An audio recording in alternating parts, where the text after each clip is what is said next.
When life hands you film negatives, we make more photos, which means more negatives.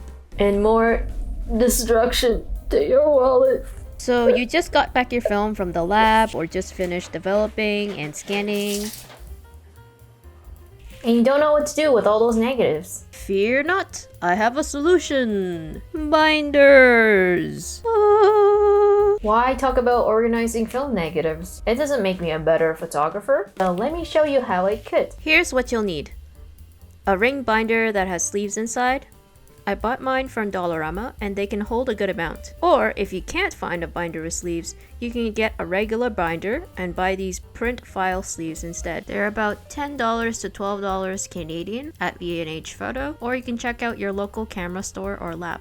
Multi-use labels. In various sizes, I picked up a large and smaller labels. If you want to organize in a color-coding fashion, then I recommend using these color-coding labels, which also gets the job done. Highlighters, if you opt out of the color-coding labels. A pen, preferably one that does not easily smudge. Over time, it will be harder to read, so make sure your pen is a high-quality one. Markers work well too for bigger legibility. Printing your text is another option. Your handy scissors. Some nifty gloves to handle your nags. And last but not least, your freaking film negatives. How do I do this? First, get your binder. Next, your multi-label stickers. And a writing utensil. I start off the front of the binder with the title. I'll be boring and just put film negatives.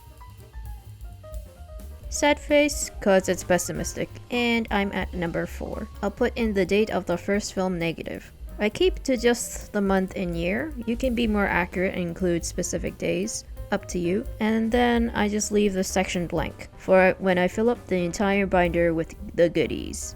So stick that label on your binder and you got your title. Here's how I approach my organization.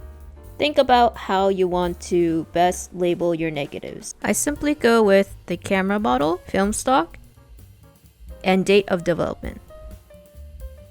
Bada bing, bada boom. Simple as that.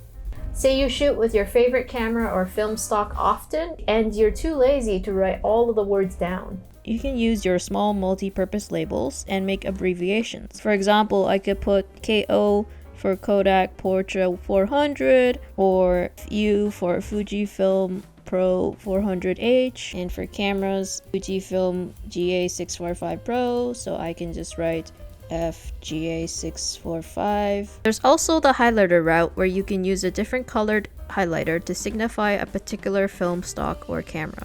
It all comes down to efficiency for you. Throwing the other option in is to use multicolored labels to show your film stock or camera of choice. Then you are ready to place your negatives into your sleeves. Labs usually provide you with sleeves for your cut negatives, but not always the print file ones.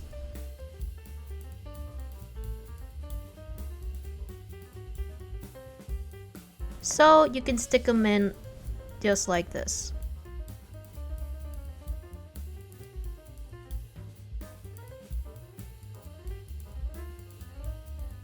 Last part, storage is very important. Try to keep your negatives away from moisture-prone zones.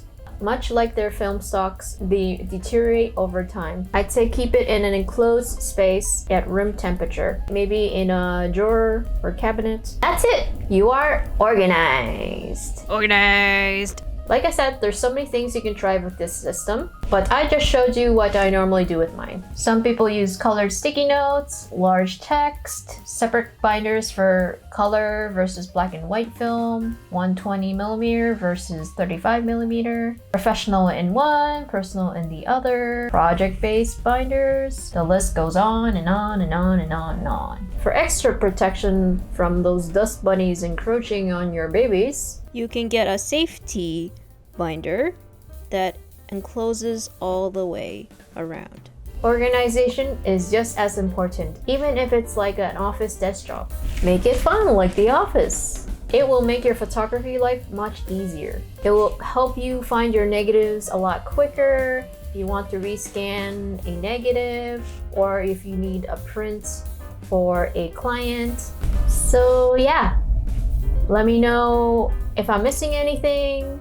What do you do to keep your negatives safe and sound? Or do you just chuck them in the drawer like a wild animal? Thanks for watching! Please subscribe, like, ring that bell, share it to your friends, family, coworkers, neighbors, people on the streets, and I'll see you on the other side. Stay colorful! Bye!